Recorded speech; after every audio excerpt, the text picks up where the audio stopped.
She was 18 when they kicked her out, with nothing but a wrench in her pocket and a cryptic letter about a piece of land nobody wanted. The first thing she fixed, there wasn't just a truck, it was her entire future. And what she and her brother discovered beneath the concrete would change everything. If you've ever felt invisible, or like you had to build a life from nothing but grit and grease, hit that subscribe button. This story is for you. The day Keisha Roberts turned 18, in November of 2008, the world gave her two things: a worn duffel bag containing everything she owned, and a legal document that felt like a cruel joke. It was the kind of November morning in rural Oregon where the fog hangs so thick you can't tell where the trees end and the sky begins. The rain had stopped an hour before, but the cold hadn't. It clung to everything, patient and mean. Keisha stood on the concrete steps of the Riverside Youth Center, the place that had been her cage for the last 4 years, and felt the dampness seep through work boots, 2 sizes too big. Someone's cast-offs. Like her. The door clicked shut behind her, not with a bang, but with a soft, final sound. The sound of a file being closed, the sound of a problem being solved. She was officially an adult. Officially on her own. Her caseworker, a woman named Miss Patterson, who always looked like she'd rather be anywhere else, had handed Keisha the duffel and a manila envelope. Her nails were painted bright pink. The color looked obscene against the gray morning. "Happy birthday, Keisha," she'd said, not looking at her. "Your disbursement check is in there. $180. Make it count." She tapped the envelope with one of those pink nails. "And this came from a probate lawyer, something about your grandmother." Keisha hadn't seen her grandmother since she was 7 years old. Dorothy Harmon had died the year before Keisha's parents did. A car accident on Highway 101 that the police said happened too fast for anyone to suffer. Keisha used to wonder if that was supposed to make it hurt less. It didn't. She clutched the thin envelope, the paper already growing damp from the mist and her sweating palms. Inside the youth center, through the wire mesh window of the common room, she could see her brother Marcus. He was 10 years old. His face was pressed against the glass, his breath fogging it up in desperate little clouds. His expression was a perfect, heartbreaking mirror of her own fear. They couldn't say goodbye. It was a rule. No prolonged emotional displays. They were disruptive to the routine. They made transitions harder. So they just looked at each other through that scratched, reinforced glass. His small hand was flat against the pane, fingers spread wide. Keisha wanted to put her own against it, palm to palm, the way they used to do when they were little, and pretended they had superpowers that let them read each other's minds. But she was already on the other side of the wall. She was out. He was still in. That single piece of glass felt like 100 miles of empty highway. Then Marcus mouthed something, his lips moving slowly so she could read them. "Come back for me. Promise." Keisha nodded, her throat too tight to speak even if the glass hadn't been between them. She pressed her hand to her chest, then pointed at him. Their old signal. Always, no matter what. The duffel bag was pathetically light. 3 pairs of jeans, 4 t-shirts, a hoodie with a broken zipper, underwear, socks. A set of socket wrenches she'd bought from a pawn shop with money she'd earned fixing things. And the only 2 things she had that felt truly hers. A framed photo of Marcus and her, both of them grinning, covered in grease after they'd rebuilt a push mower together in the center's basement workshop. And her mother's old denim jacket, the one with the oil stains on the sleeves that no amount of washing could ever get out. Keisha had learned to fix things because it was the only time the world made sense. Engines didn't lie. Carburetors didn't make promises they couldn't keep. You stripped them down, cleaned every part, put them back together in the right order, and they worked. Cause and effect. Logic and precision. In the basement workshop at Riverside, late at night when everyone else was asleep, she'd taught herself from library books and salvaged manuals. She'd fixed lawnmowers, chainsaws, generators, anything people brought to the center for cheap repairs. She'd done it for the cash, sure, but mostly she'd done it because when her hands were covered in grease and her mind was focused on compression ratios and timing chains, she didn't have to think about the fact that she was alone. That her parents were dead. That Marcus was growing up in the same system that had ground her down to nothing. $180. It was supposed to be her launching pad, her stake in the world. It felt like enough money to starve slowly, not enough to live. She walked away from Riverside without looking back, because if she looked back, she knew she'd see Marcus's face pressed against that glass, and she wouldn't be able to take another step.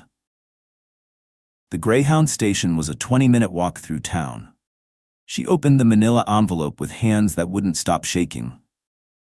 Inside was a letter from a lawyer she'd never heard of, Mrs. Helen Chen, from a town called Brightwood. The letter was dense with legal language, but Keisha pieced it together. Her grandmother had left her property, 2.5 acres of unincorporated land in Clackamas County with a condemned Quonset hut on it. To claim the deed, she had to pay the outstanding property taxes and transfer fee, $5. $5 for 2.5 acres of land. There was a grainy satellite photo attached, a curved metal structure in a clearing surrounded by forest. It looked like a relic, a forgotten thing, worthless. But it was hers, or could be. Her bus was being called, the one heading to Portland, to shelters and survival mode. On another platform, a different bus idled. Its destination sign showed Brightwood among other small mountain towns. Keisha stood there, duffel bag at her feet, Marcus's face still burned into her mind. She thought about the promise she'd made, not just to come back for him, but to build something real. A home, a life, something the system couldn't take away. She picked up her bag and walked to the ticket counter. Her voice was steady when she spoke. One way to Brightwood. The ticket agent barely looked up. That'll be $18. Keisha counted out the bills, her fingers smelling of metal and oil. As the bus pulled away from the station, she pressed her forehead against the cold window and whispered to her own reflection, to Marcus, to whatever was waiting for her in those mountains. I'm going to build us something real. The bus climbed into the mountains, rattling its way through tunnels of evergreens so dense they blocked out what little daylight remained. Keisha watched the landscape change through rain-streaked windows, strip malls giving way to timber towns, pavement turning to gravel, civilization thinning until there was nothing but trees and fog and the occasional rusted truck abandoned by the roadside. Brightwood was barely a town.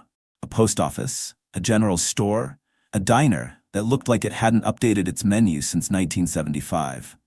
Mrs. Chen's office was above the post office, accessed by a narrow staircase that creaked under Keisha's boots. The lawyer was older than Keisha expected, small and precise, with silver hair pulled into a neat bun and reading glasses on a beaded chain. Her office smelled of paper and old wood and strong tea. Miss Roberts, she said, gesturing to a worn leather chair. I'm glad you came. Before Keisha could respond, another man stood from a chair in the corner. Expensive suit, too clean for this town, predatory smile. Eric Dalton, he said, extending a hand Keisha didn't take. Terracore Mining. I happened to be in the area on business. Nothing about him looked accidental. Mrs. Chen's expression remained neutral, but her fingers tightened on her pen. Dalton sat on the edge of Mrs. Chen's desk, too comfortable, too close. I'll cut to the chase. That property, it's landlocked, no utilities, structures condemned. We're acquiring parcels in the area for a project, and we're prepared to save you a lot of headache. $8,000 cash today. You sign, you walk out of here with a real future. $8,000. It was more money than Keisha had ever imagined having. It was Marcus's future. It was escape. Mrs. Chen spoke quietly. Your grandmother was a smart woman, Keisha. She was a geologist before she retired. She chose that land specifically. Something in the way she said it made Keisha look at Dalton's face. The smile was still there, but his eyes had gone hard. I'm not selling something I haven't even seen, Keisha said. Dalton's smile thinned. That's a mistake, sweetheart. That land's worthless. Then why are you here? He stood, buttoned his jacket. Offer expires when I walk out this door. Good, Keisha said. After he left, Mrs. Chen opened a drawer and pulled out a large iron key, rusted at the edges, and a hand-drawn map on yellowed paper. The property's 2 miles up an old logging road. No vehicle access the last half mile. You'll have to walk. Keisha took the key. It was heavy, real. What did my grandmother find there? I don't know, Mrs. Chen said, but she spent 30 years protecting it. The rain started again as Keisha left town, the map tucked inside her jacket, the duffel bag heavy on her shoulder. The logging road was overgrown, more memory than path. After a mile, it disappeared entirely into thick brush. She kept walking, boots sinking in mud, branches catching on her clothes, the weight of everything she owned dragging at her shoulders. The forest grew darker. The only sound was rain on leaves and her own labored breathing. She had never felt more alone. She had never felt more certain. The Quonset hut appeared through the trees like a beached whale, a massive arc of corrugated metal consumed by rust and time. It was worse than the satellite photo suggested. Much worse. The roof had partially collapsed on one end, caving inward like a crushed soda can. Weeds and small saplings grew right up to its base, nature patient in its reclamation. Orange and brown rust bloomed across the metal in angry organic patterns. This was what $5 bought you. Achoo. Keisha stood at the edge of the clearing, rain dripping from her hair, and felt something crack inside her chest. Not hope dying, she'd had so little to begin with, but the last thin wire of certainty that had kept her moving forward. She could still go back. Call that number on Dalton's card. $8,000. A real start. Instead, she walked to the massive front doors. The padlock was as old as the building, crusted with rust that felt like textured paint under her fingers. She slid the key in. It resisted, grated, fought her. She put her shoulder into it, turning with all her strength, and something inside the lock gave way with a screech of metal on metal. The shackle popped open. The chain fell away with a heavy clang that echoed through the clearing. It took all her weight to drag one of the huge doors open. It groaned on ancient hinges, the sound primal and tortured. The smell hit her immediately. Damp earth, rusted metal, trapped time, and something else. Motor oil. Old and faint, but unmistakable. The interior was a cavern of shadows. A single shaft of gray light cut through a hole in the roof, illuminating dancing dust motes in the concrete floor below. And sitting directly in that shaft of light, like it had been placed there deliberately, staged for this exact moment, was a truck. A 1970s Chevy pickup. Faded blue paint barely visible under a coat of rust and dust. The tires were flat, the windows cloudy with grime, but it was complete. Whole, waiting. Keisha dropped her duffel bag and walked toward it like she was in a dream. In the truck bed, covered by a tarp that disintegrated at her touch, sat a toolbox. Not the cheap kind from a hardware store. This was professional-grade, heavy-gauge steel with a powder coat finish that had protected it from the worst of the rust. Snap-on brand. Expensive. The kind mechanics saved for years to afford. Her hands shook as she opened it. The top tray held pristine tools, sockets, wrenches, screwdrivers, all organized with obsessive precision. Beneath that, bundled in oilcloth, were repair manuals, Chilton guides, factory service manuals, all for this exact truck. And beneath those, wrapped in plastic, were stacks of cash. 20s and 50s, neat bundles held with rubber bands. She counted with numb fingers. $3,000. At the very bottom was an envelope with her name written in careful, unfamiliar handwriting. Keisha sat on the cold concrete floor and opened it. Keisha, you inherited my hands. I see them in the photo your mother sent me before she died. You, 7 years old, holding a screwdriver like it was a magic wand. I knew then that you understood what I understood. Broken things can be fixed. The world doesn't have to stay broken. This truck is your beginning. Fix it, and you'll understand everything. The money will get you started. The manuals will teach you what I can't. But the real treasure isn't in the toolbox. The real treasure is beneath the foundation. Don't let them take this from you. Don't let them make you small. You were born to build things. All my love, Grandma Dorothy. Keisha read it 3 times, tears cutting tracks through the dust on her face. This wasn't a handout. This wasn't charity. This was a task, a challenge. A test she had to pass with her own 2 hands. She stood up, wiped her face, and looked at the truck, at the tools, at the manuals. Okay, Grandma, she whispered to the empty building, to the ghost of a woman who'd known her better than she knew herself. Let's see what I can do. That first night, Keisha slept in the truck cab, curled on the bench seat with her duffel as a pillow and her mother's jacket as a blanket. The cold seeped through the metal like the building was trying to expel her. Every sound, the wind rattling loose panels, rain hammering the compromised roof, something small scurrying in the darkness, felt amplified, hostile. She didn't sleep so much as survive the hours until dawn. Morning light revealed the full scope of the disaster. Morning light revealed the full scope of the disaster. The roof needed patching in 3 places. The concrete floor was cracked and uneven, puddles forming in the low spots. No electricity, no water, no heat. Just a metal shell and a rusted truck, and $3,000 that suddenly felt like nothing at all. She hiked back to town and spent carefully. Heavy tarps, rope, a used generator from the general store, canned food, bottled water, work gloves. At the hardware store, a weathered man with diesel stitched on his coveralls watched her load supplies. "You that girl who bought the Harmon place?" His voice was gravel and cigarettes. "Yeah. Heard you're trying to fix it up yourself." He looked her up and down, taking in her oil-stained jacket, her too young face. "Girl mechanic with no papers? Good luck with that." Keisha met his eyes. "I don't need luck, I need parts." Something flickered in his expression, almost respect. Almost. The work consumed her. Days spent patching the roof, rigging the generator, hauling water from a stream a quarter-mile into the woods. Nights spent on the truck, stripping the engine, cleaning decades of grime from each component, cross-referencing the manuals by flashlight. Her hands became a landscape of cuts and bruises and grease that wouldn't wash out. Once a week she walked to town and called Marcus from the library payphone. "I'm still here," she'd tell him. "I'm building it. Our place." "Is it nice?" His voice was so small. "It will be." 6 weeks in, on a night so cold her breath fogged inside the Quonset, Keisha reconnected the last wire, checked her work 3 times, and turned the key she'd extracted from the ignition weeks before. The engine coughed, sputtered, caught. The sound filled the metal cavern, rough, imperfect, but alive, running. Keisha sat on the cold concrete and laughed until she cried.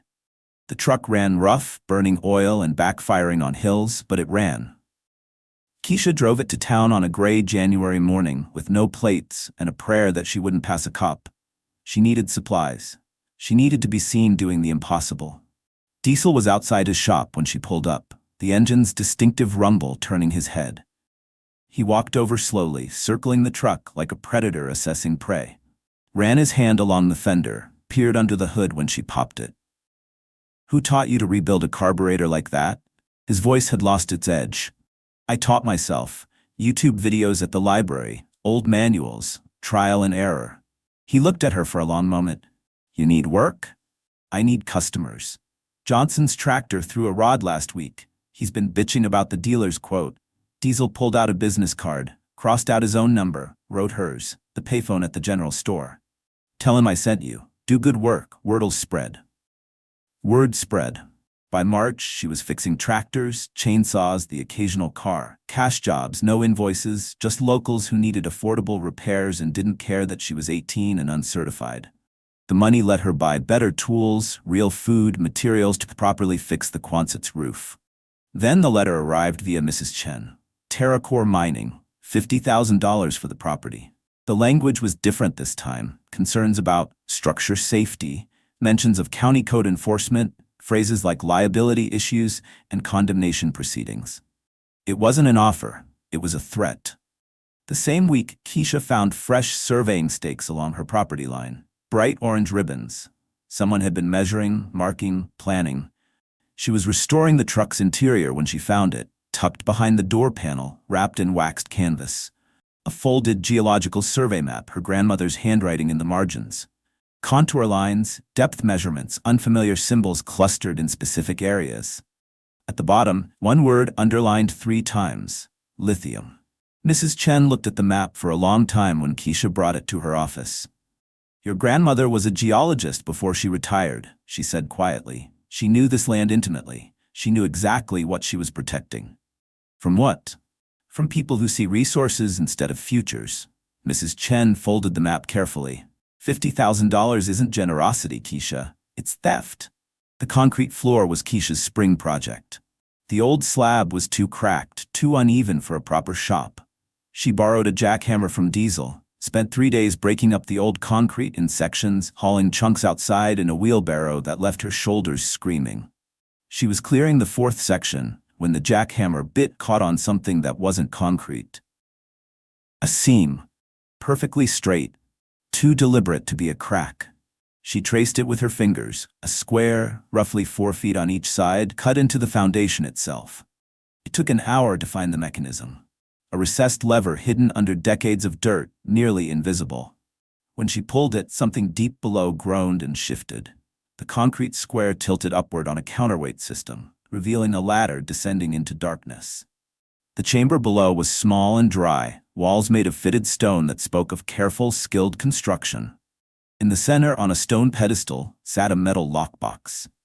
Inside were answers, core samples and labeled vials, the rock shot through with white veins.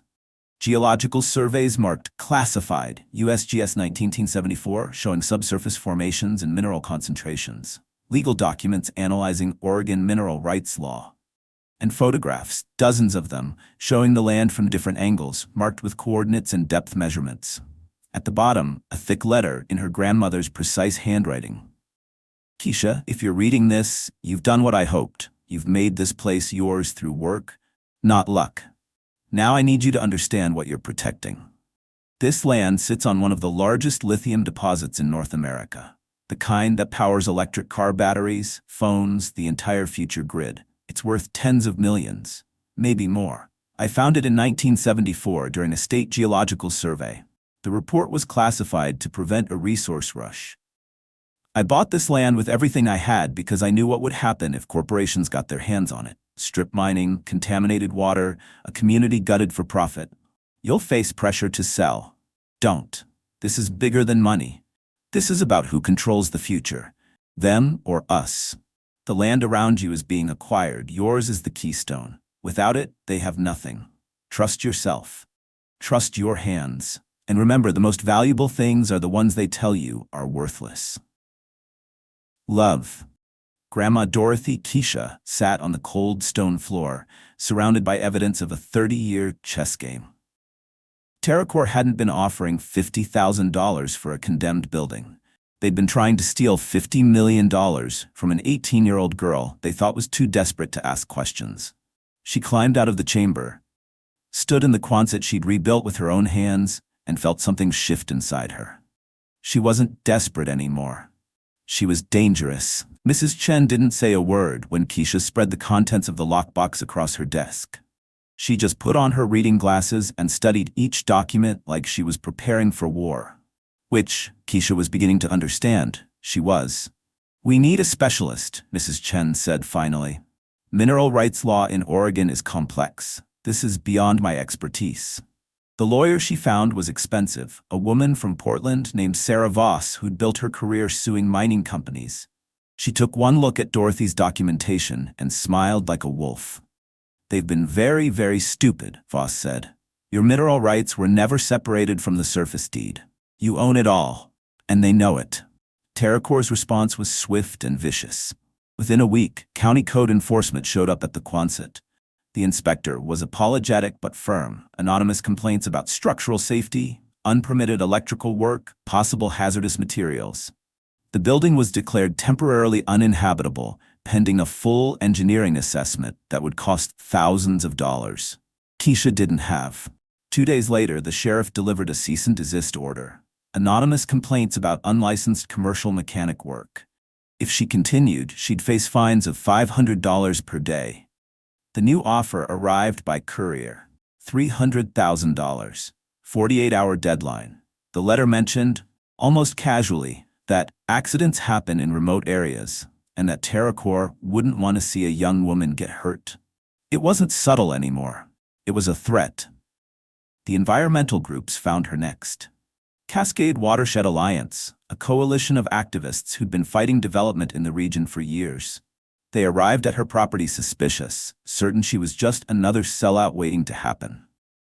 "You understand what lithium mining does to water tables?" The leader, a woman named Jamie with sharp eyes and a sharper tone, didn't wait for an answer. "It destroys them. Forever." "I'm not selling," Keisha said. "That's what they all say.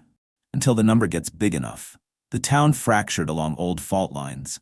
Loggers and mill workers saw jobs in TerraCorp's promises. Environmentalists saw devastation. Keisha found herself at the center, trusted by neither side. Then Marcus's caseworker called. He'd been in a fight at school. He was being moved to a more structured facility, foster care speak for the places they sent problem kids. The ones that were one step from juvenile detention. "Come back for me?" He'd whispered on the phone, his voice breaking. "You promised." "I'm trying, Marcus. I'm fighting as hard as I can." "Maybe you should take the money. Maybe we could just leave." The thought had crossed her mind 100 times. $300,000. They could disappear, start over, be together. But then, she'd remember her grandmother's letter. "This is about who controls the future, them or us." Diesel showed up at the Quonset with 5 other mechanics from surrounding towns. "We're sponsoring your ASE certification," he said, not asking, "and we're signing a letter to the county that you've been doing quality work under our supervision. Let them try to shut you down."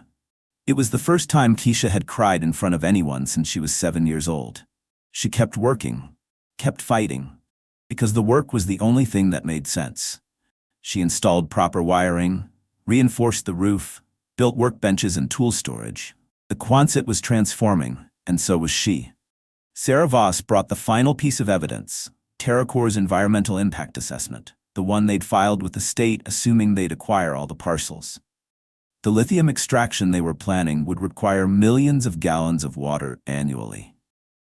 The local aquifer would be drained within a decade. Every well in the valley would run dry. The watershed that fed 3 towns would be poisoned for generations. And they'd known. They'd known from the beginning.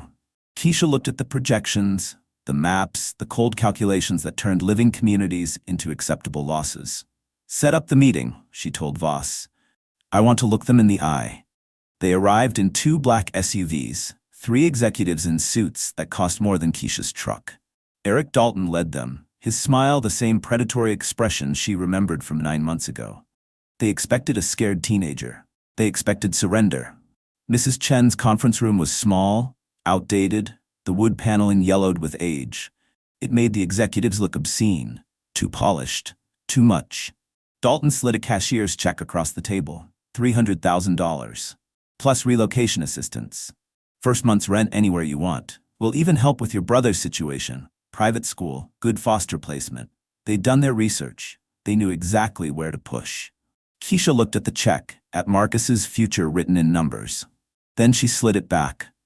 "No, I'm not selling the land or the mineral rights, but I have a counter-proposal." Sarah Voss opened the folder they'd prepared. Weeks of work.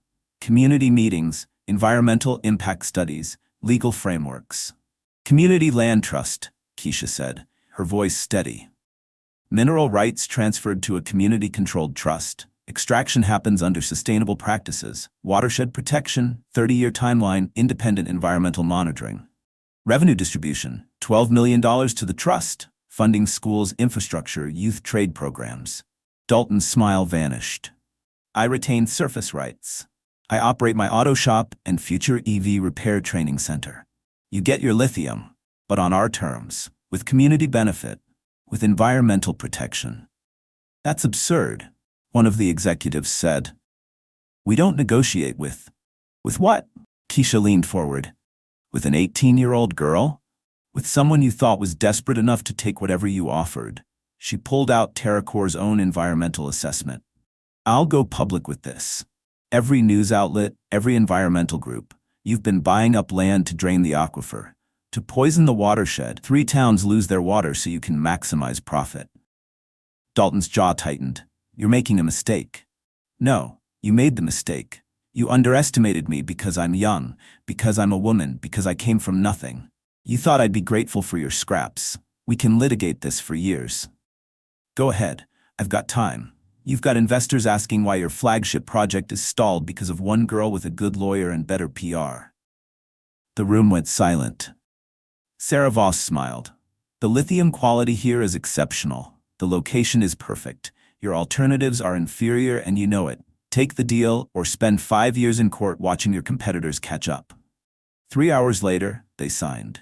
$12 million to the community trust. Sustainable extraction, environmental protections. Keisha kept her land, her shop, her future.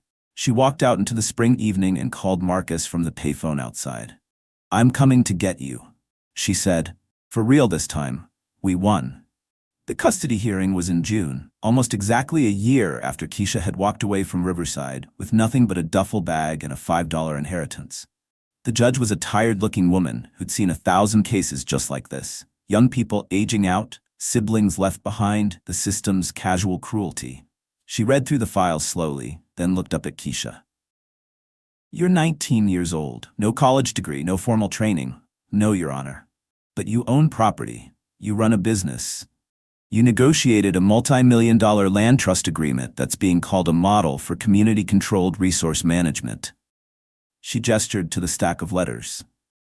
"Diesel Martinez says you're the best diagnostic mechanic he's ever worked with. Mrs. Chen says you're one of the most determined people she's met in 40 years of law. The Cascade Watershed Alliance credits you with protecting the water supply for 3 towns." The judge looked at the photos of the Quonset, the working shop, the living quarters, Marcus's room with its own bed and window. "Miss Roberts, you've demonstrated remarkable resilience and responsibility. Guardianship granted." Keisha picked Marcus up the next morning. He was quiet on the drive, clutching his own trash bag, staring out the window at the mountains. When they pulled up to the property, he just stared. The Quonset glowed in the afternoon sun, no longer a rusted relic but a working building. The roof was solid, the walls reinforced. Windows caught the light. The blue Chevy sat outside, restored, running, proof of everything. "You fixed it, Key," Marcus whispered. "You really fixed it." "No." Keisha put her arm around his shoulders. "We're fixing it. This is ours now." She taught him the way she'd taught herself, hands-on, patient, letting him make mistakes and learn from them. They rebuilt a small engine together that first week, his hands next to hers, both of them covered in grease and grinning. The first repair, the truck, had never really been about the vehicle. It had been about proving that broken things could be made whole, that what others discarded could become valuable, that she had worth beyond mere survival. In July, they broke ground on the community trade school, funded by the trust. Keisha would teach mechanics, EV repair, solar installation.